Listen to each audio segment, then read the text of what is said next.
નમસ્તે વિદ્યાર્થી મિત્રો, વિષય ગુજરાતી એમાં ધ્વનિ શ્રેણીમાં આપણે આગળ સ્વર, વ્યંજન, ધ્વનિ અને અક્ષર વિશે વાત કરી હતી. તો હવે અહીંયા આપણે જોઈએ કે ગુજરાતી ભાષા એ વ્યંજનાંત ભાષા છે અને ગુજરાતી ભાષા એ ફોનેટિક ભાષા છે.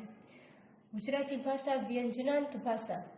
વ્યંજનાંત ભાષા એટલે કે શબ્દના અંતે વ્યંજનનું પણ ઉચ્ચારણ થાય છે, એટલે શબ્દના અંતે વ્યંજન પણ આવે છે. અહીંયા ર છે એ શબ્દના અંતે વ્યંજન છે, પાછળ અસ્વર લખાતો નથી, કારણ કે ગુજરાતી ભાષા વ્યંજનાંત ભાષા છે. વ્યંજન પણ આવી શકે છે.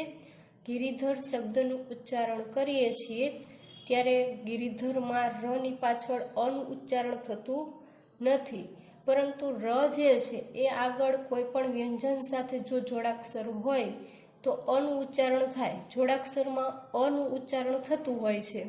સાદા શબ્દ હોય એટલે કે છેલ્લે વ્યંજન સ્વતંત્ર હોય છે ત્યારે અનું ઉચ્ચારણ થતું હોતું નથી. ગિરિધર શબ્દની ધ્વનિ શ્રેણી છૂટી પાડીએ તો ગ ખોડો પ્લસ હસ્વઈ, ર ખોડો પ્લસ હસ્વઈ, ધ ખોડો પ્લસ અસ્વર અને ર ખોડો. દૂરબીન શબ્દમાં ઉ જે છે એ દીર્ઘ ઉ છે. દ ખોડો પ્લસ દીર્ઘ ઉ, ર ખોડો પ્લસ અસ્વર, બ ખોડો પ્લસ દીર્ઘ ઈ અને ન ખોડો. અહીંયા પણ અનું ઉચ્ચારણ થતું નથી, કારણ કે ગુજરાતી ભાષા વ્યંજનાંત ભાષા છે. અંતે વ્યંજન પણ આવી શકે છે. જે અ સિવાયના અન્ય સ્વર છે એ બધા જ સ્વર શબ્દના અંતે લખાતા હોય છે, કારણ કે બધા સ્વરનું ઉચ્ચારણ થાય છે. અ જે છે એ જોડાક્ષરમાં જ લખાતો હોય છે, સાદા શબ્દોમાં લખાતો નથી. એ સિવાયના સ્વર છે આ,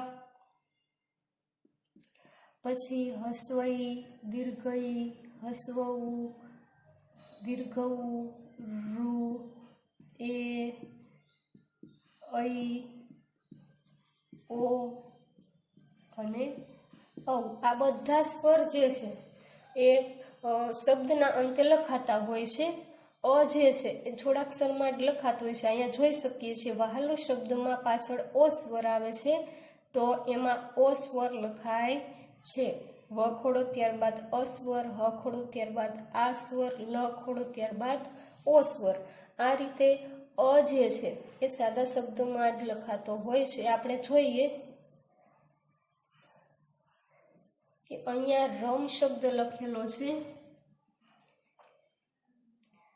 તો સાદો શબ્દ છે, એટલે રમ શબ્દના ઉચ્ચારણમાં અનું ઉચ્ચારણ થતું નથી.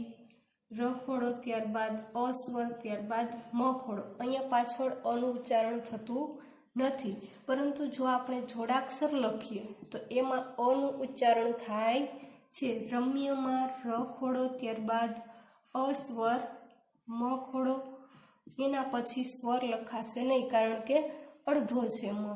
ત્યારબાદ ય ખોડો, ત્યારબાદ અસ્વર. તો અહીંયા જોડાક્ષર છે એટલે અનું ઉચ્ચારણ થાય છે. બીજો શબ્દ છે જસ શબ્દ લખીએ છીએ તો એનું ઉચ્ચારણમાં અ લખાશે નહીં. જ ખોડો ત્યારબાદ અસ્વર, ત્યારબાદ સ ખોડો. આ રીતે ઉચ્ચારણ થતું હોય છે.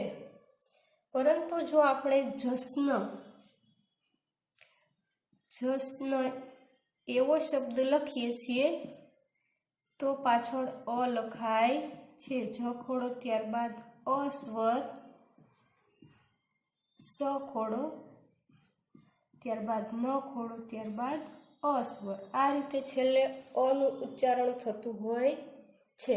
ગુજરાતી ભાષા એ ફોનેટિક ભાષા છે. બીજો આ પોઈન્ટ લખેલો હતો.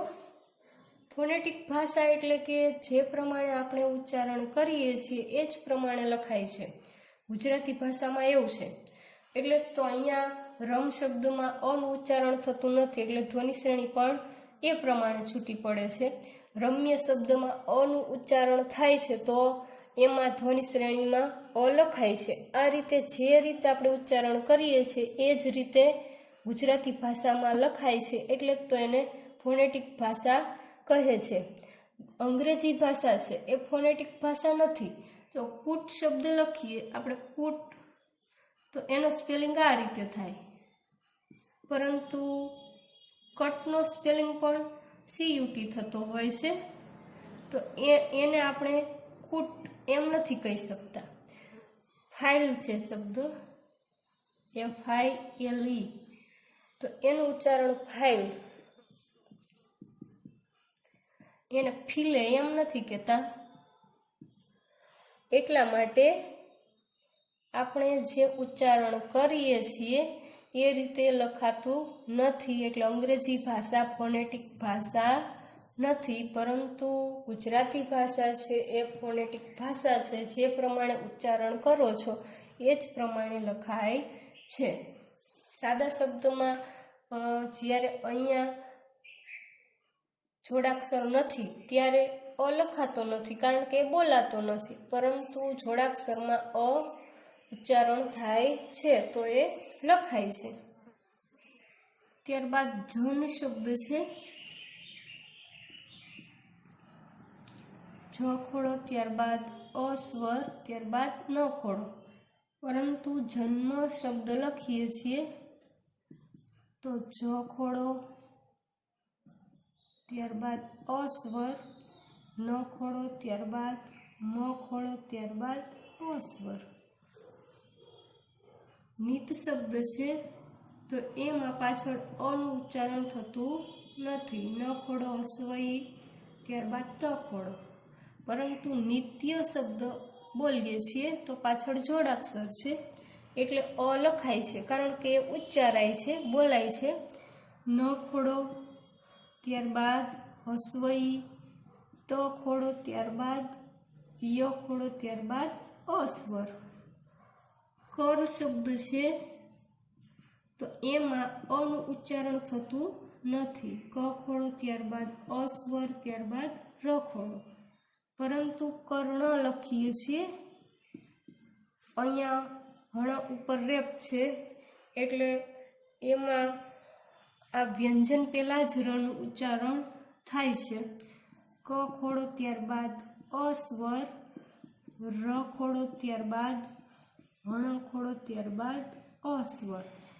હણ પહેલાં જ રનું ઉચ્ચારણ થાય છે એટલે રેપ કરીને અર્ધચંદ્રાકાર કરીને લખાતો હોય છે. એ આપણે આગળ જોઈશું હજુ. તો આ રીતે સાદા શબ્દ હોય એમાં અ લખાતો નથી. સાદો શબ્દ એટલે કે છેલ્લો અક્ષર જોવાનો. છેલ્લો અક્ષર જોડાક્ષર નથી હોતો ત્યારે અ લખાતો નથી, કારણ કે ઉચ્ચારાતો નથી. પરંતુ જ્યારે જોડાક્ષર હોય છે ત્યારે અ લખાય છે અને ઉચ્ચારાય પણ છે.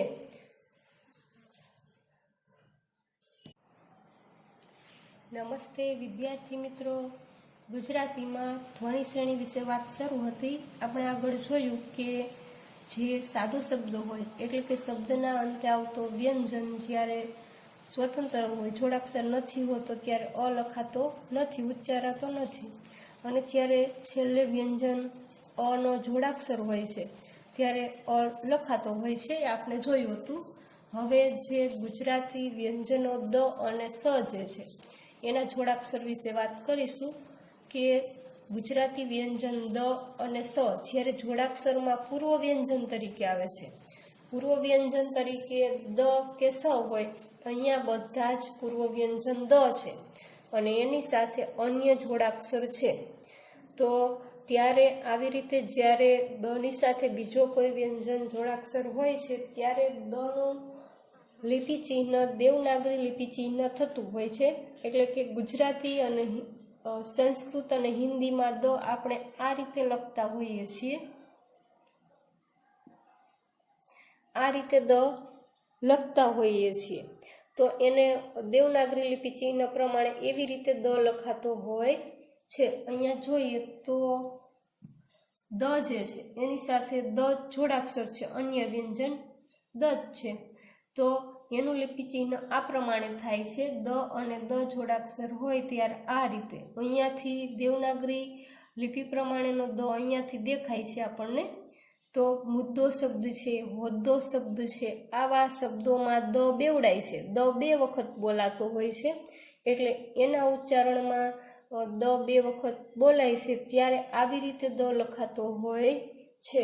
મુદ્દો શબ્દની ધ્વનિ શ્રેણી છૂટી પાડીએ તો મ ખોડો પ્લસ હસ્વ ઉ, દ ખોડો, ત્યારબાદ દ ખોડો, ત્યારબાદ ઓ સ્વર. અહીંયા દ અને દ બંને જોડાક્ષર છે. પૂર્વ વ્યંજન દ છે અને અન્ય વ્યંજન પણ દ છે.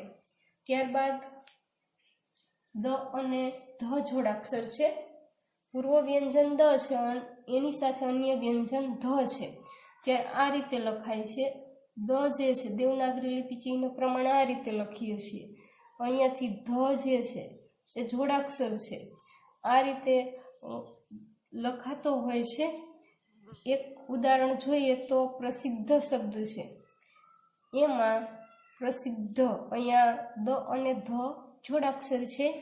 એની ધ્વનિ શ્રેણી છૂટી પાડીએ તો પ ખોડો, ત્યારબાદ ર ખોડો, ત્યારબાદ અ સ્વર, સ ખોડો, ત્યારબાદ હસ્વ ઈ, દ ખોડો, ત્યારબાદ ધ ખોડો, ત્યારબાદ અ સ્વર. અહીંયા દ અને ધ જોડાક્ષર છે.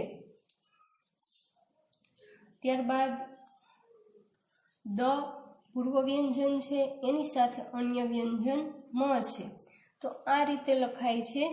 અહીંયાથી દ દેવનાગરી લિપિ ચિહ્ન પ્રમાણે હોય છે, અહીંયાથી નીચેથી મ આ રીતે જોડાક્ષર બને છે.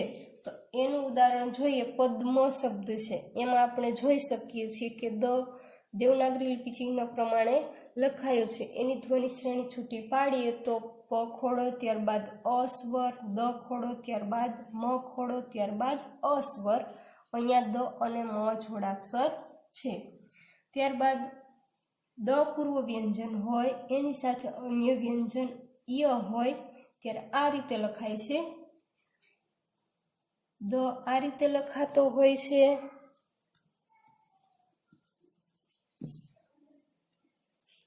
દ આ રીતે લખાય છે. એની સાથે અહીંયાથી ય જોડાક્ષર હોય છે. ઉદાહરણ જોઈએ તો પદ્ય શબ્દ છે, આપણે આ રીતે લખતા હોઈએ છીએ પદ્ય. એટલે અહીંયા દેવનાગરી લિપિ ચિહ્ન દ છે અને ય જોડાક્ષર છે. એની ધ્વનિ શ્રેણી છૂટી પાડીએ તો પ ખોડો, ત્યારબાદ અ સ્વર, દ ખોડો, ત્યારબાદ ય ખોડો, ત્યારબાદ અ સ્વર. અહીંયા દ અને ય જોડાક્ષર બને છે.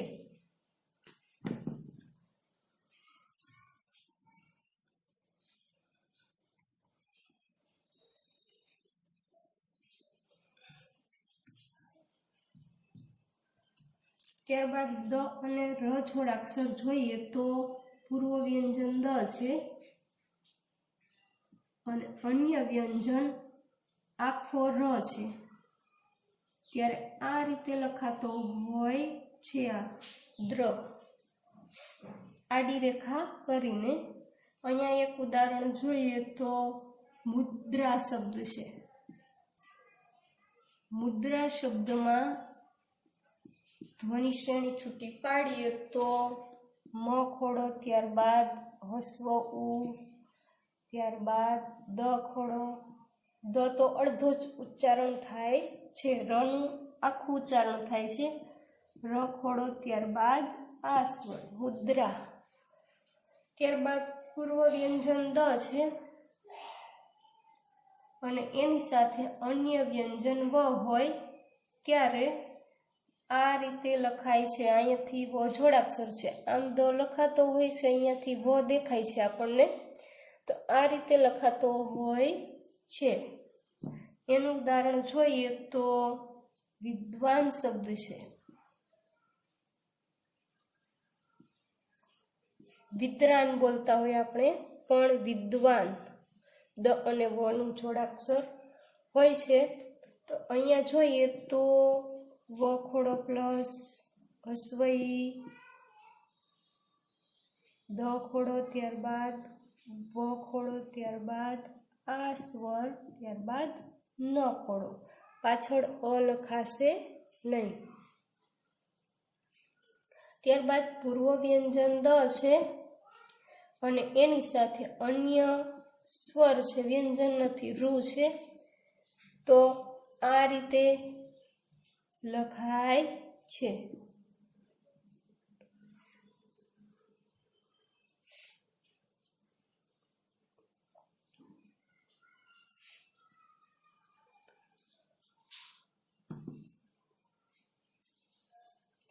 અહીંયા દૃશ્ય શબ્દ જોઈએ છીએ તો એની ધ્વનિ શ્રેણી આ રીતે છૂટી પડે છે. દ ખોડો, ત્યારબાદ રૂ સ્વર, ત્યારબાદ સ ખોડો, ત્યારબાદ ય ખોડો, ત્યારબાદ અ સ્વર. અહીંયા દ અને રૂ જોડાક્ષર છે, અહીંયા દ અને ર જોડાક્ષર છે, અહીંયા દ અને વ જોડાક્ષર છે. તો આ રીતે આપણે દ અને એની સાથે અન્ય વ્યંજન આવે છે, જોડાક્ષર બને છે, ત્યારે આ રીતે લખાતું હોય છે. ત્યારબાદ સના જોડાક્ષર જોઈએ તો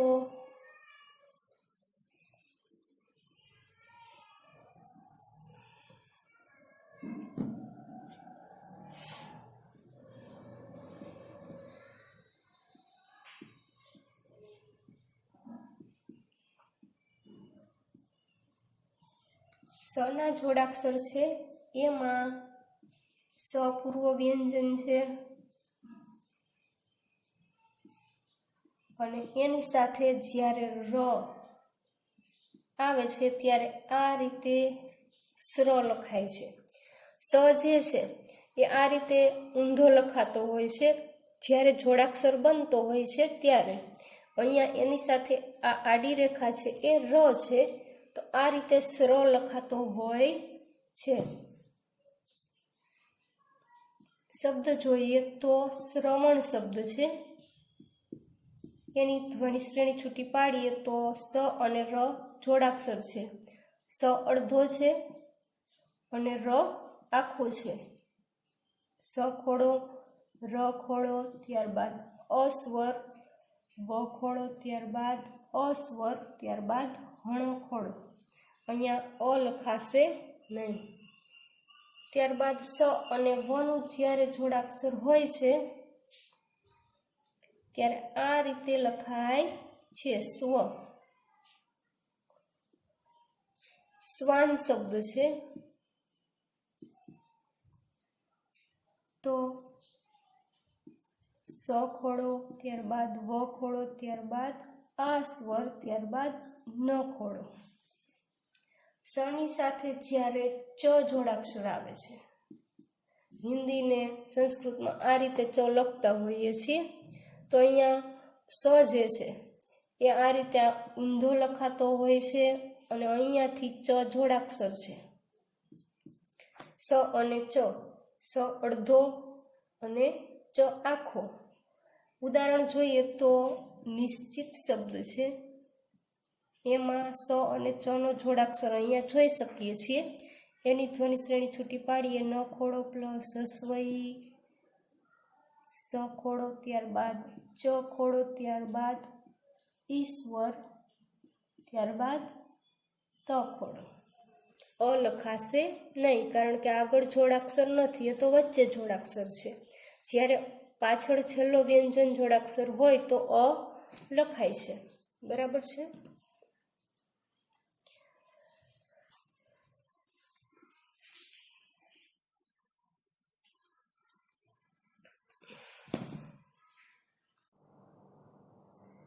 ત્યારબાદ ર વ્યંજન છે એના વિશે વાત કરી લઈએ. ર વ્યંજન જોડાક્ષરમાં પ્રયોજાય ત્યારે ર પૂર્વ વ્યંજન તરીકે આવે, એટલે કે પૂર્વ વ્યંજન અર્ધ વ્યંજન તરીકે ઉચ્ચાર થતો હોય તો એનું ચિહ્ન અલગ થતું હોય છે, અને ર પહેલાં કોઈ અન્ય વ્યંજન આવતો હોય તો પણ એનું ચિહ્ન અલગ થતું હોય છે. અહીંયા આપણે જોઈએ કે ર પહેલાં આવે તો એનું ચિહ્ન આ રીતે અર્ધચંદ્રાકાર થતું હોય છે. હવે આપણે કાર્ય શબ્દ લખીએ છીએ ત્યારે ઉચ્ચાર કરીએ તો ક પ્લસ આ એ રીતે ઉચ્ચાર થાય. કાનો ક ખોડો પ્લસ આ, અને એના પછી રનો ઉચ્ચાર થાય છે કાર્ય. અહીંયા ર અને ય જોડાક્ષર છે। તો અહીંયા ર અને ય જોડાક્ષર છે એમાં રનો પહેલા ઉચ્ચાર થાય છે આ રીતે અને યનો પછી ઉચ્ચાર થાય છે। એટલા માટે રનો જ્યારે પહેલા ઉચ્ચાર થતો હોય અર્ધ વ્યંજન તરીકે અહીંયા ર અડધો ઉચ્ચારાય છે અને ય આખો ઉચ્ચાર થાય છે। તો અહીંયા ર પહેલા આવે છે એટલે એનું ચિહ્ન અર્ધચંદ્રાકાર આ રીતે પ્રયોજાય છે। ત્યારબાદ વર્તન શબ્દ છે એમાં પણ અહીંયા ત જે છે એની સાથે ર જોડાક્ષર છે વર્તન। અહીંયા ર ને તો આ રીતે આ બંને જોડાક્ષર છે ત્યારે રનો પહેલા ઉચ્ચાર થાય એટલે ચિહ્ન આ રીતે પ્રયોજાઈ જાય છે। વ ખોડો અસ્વર ર ખોડો ત ખોડો ત્યારબાદ અસ્વર અને ન ખોડો। અહીંયા જોઈ શકીએ છીએ અહીંયા ર અને ત જોડાક્ષર છે ર અડધો છે અને ત આખો છે તની સાથે અસ્વર છે। તો આ રીતે ર ને ત જોડાક્ષર હોય અને ર પહેલા ઉચ્ચાર થતો હોય એટલે અર્ધચંદ્રાકાર ચિહ્ન થાય છે। ત્યારબાદ દીર્ઘ શબ્દ છે તો દ ખોડો પ્લસ અસ્વઈ પછી અહીંયા ર અને ઘ જોડાક્ષર છે ર પછી ઘ આવે છે એટલા માટે આ રીતે એના ઉપર અર્ધચંદ્રાકાર ચિહ્ન પ્રયોજાય છે કારણ કે ર પૂર્વ વ્યંજન અર્ધ વ્યંજન તરીકે આવે છે। દ ખોડો પ્લસ અસ્વઈ ર ખોડો પ્લસ ઘ ખોડો ત્યારબાદ અસ્વર અહીંયા ર અડધો ઉચ્ચાર થાય છે અને ઘ આખો ઘની સાથે અસ્વર આવે છે। તો પહેલા જ્યારે રનો ઉચ્ચાર થાય જોડાક્ષરમાં અને પછી કોઈ વ્યંજન અન્ય વ્યંજન હોય જે આખો ઉચ્ચાર થતો હોય તો ત્યારે એ વ્યંજન ઉપર આખો ઉચ્ચાર થાય છે એ વ્યંજન ઉપર આ રીતે અર્ધચંદ્રાકાર કરીને ર લખાતો હોય છે।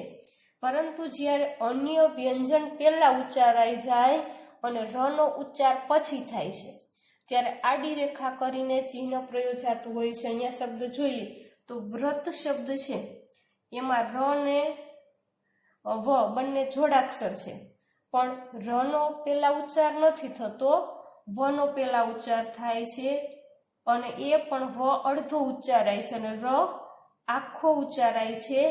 ત્યારે આપણે જે અન્ય વ્યંજન હોય એને આ રીતે આડી રેખા કરીને ચિહ્ન પ્રયોજાઈ જતું હોય છે। અહીંયા જોઈએ તો વ ખોડો ર ખોડો ત્યારબાદ અસ્વર તો આ વ વ્યંજન છે અહીંયા આડી રેખા કરીને ર લખાયેલો જોઈ શકીએ છીએ। ત્યારબાદ ક્રમ શબ્દ છે એમાં ક્ર જે છે માત્ર આપણે અત્યારે ક અને ર જોડાક્ષર જ જોવાનો છે। તો કની સાથે ર જોડાક્ષર છે ક્રમ એટલે ક જે છે એ પહેલા ઉચ્ચારાય છે અને ર પછી ઉચ્ચારાય છે। તો અહીંયા કીધું છે કે અન્ય વ્યંજન પહેલા ઉચ્ચારાઈ જાય છે અને ર રહ્યો એ પછી ઉચ્ચાર થાય છે। તો એટલા માટે અન્ય વ્યંજન છે ક એને આડી રેખા કરીને આ રીતે ર લખાય છે ક્ર મ તો ક ખોડો ર ખોડો અસ્વર અને મ ખોડો। તો અહીંયા જોઈ શકીએ છીએ ક જે છે એ અડધો છે અને ર જે છે એ આખો છે એની સાથે અસ્વર આવે છે। ત્યારબાદ ત્રીજું ઉદાહરણ જોઈએ પ્રકારમાં પ્ર છે એમાં પની સાથે ર જોડાક્ષર છે પ અડધો ઉચ્ચાર થાય છે અને ર આખો ઉચ્ચાર થાય છે। તો રનો ઉચ્ચાર પછી થાય છે પ પછી એટલે અન્ય વ્યંજનનો પહેલા ઉચ્ચાર થઈ જાય છે। આ પ છે એ અન્ય વ્યંજન છે તો એ પહેલા ઉચ્ચારાઈ જાય છે અને રનો પછી ઉચ્ચાર થાય છે એટલે એનું ચિહ્ન આ રીતે પ્રયોજાય છે પ ખોડો ર ખોડો ત્યારબાદ અસ્વર। તો આ રીતે પ્ર લખાય છે। ત્યારબાદ કા છે તો ક ખોડો પ્લસ આ અને ર છે તો ર ખોડો। તો આ રીતે આપણે અહીંયા જોયું કે ર પહેલા આવે તો અર્ધચંદ્રાકાર ચિહ્ન પ્રયોજાય છે। અહીંયા યની સાથે ર છે તો અર્ધચંદ્રાકાર પ્રયો જાણો, કારણ કે ર કાર્ય યનો પછી ઉચ્ચાર થાય છે.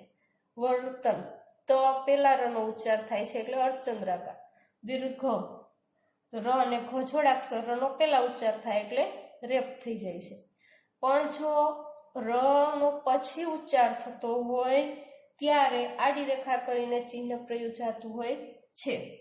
વ્રત ભ્ર એમ બોલીએ એટલે તરત જ ખ્યાલ આવી જાય કે આડી રેખા થશે વની પાસે.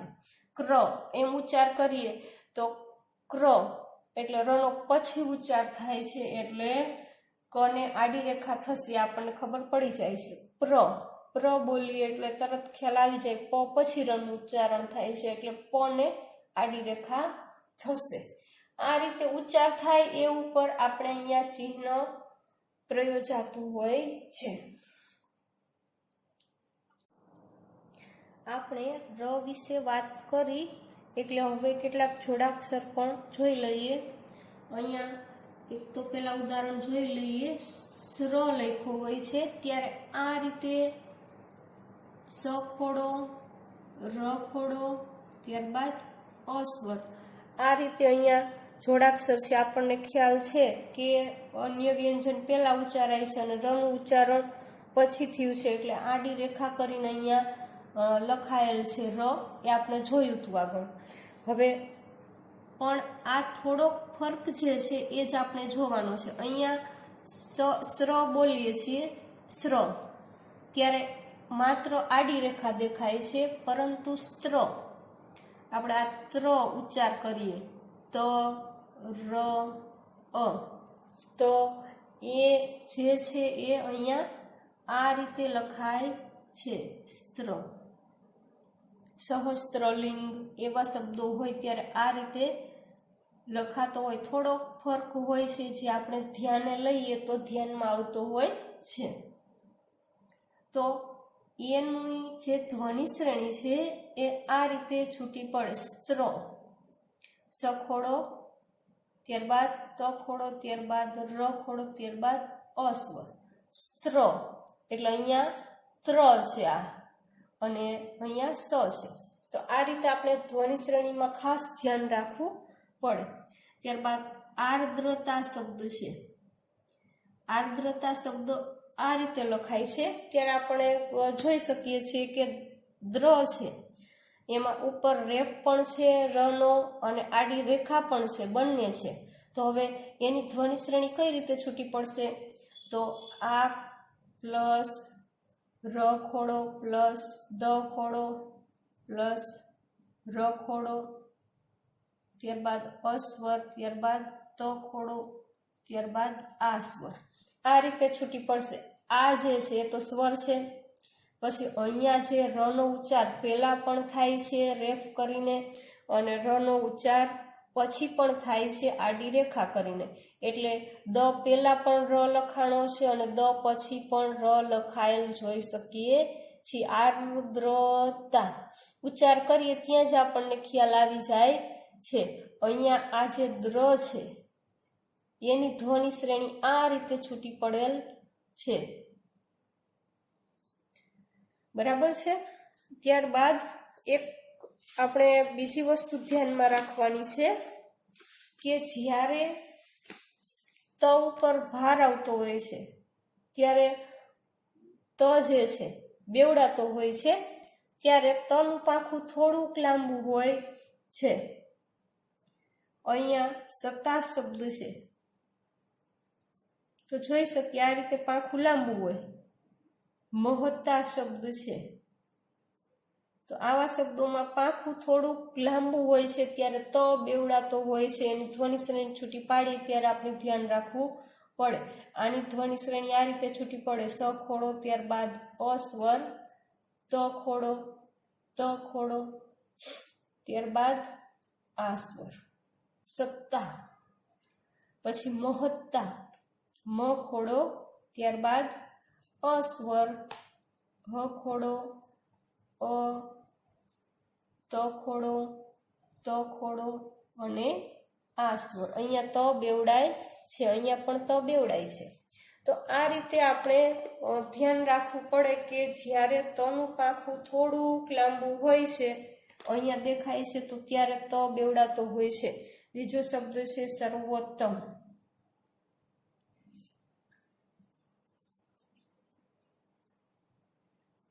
એમાં પણ ત જે છે એ બેવડાય છે. સ ખોડો, પ સ સ્વર, ર ખોડો, બ ખોડો, ઓ સ્વર, ત ખોડો,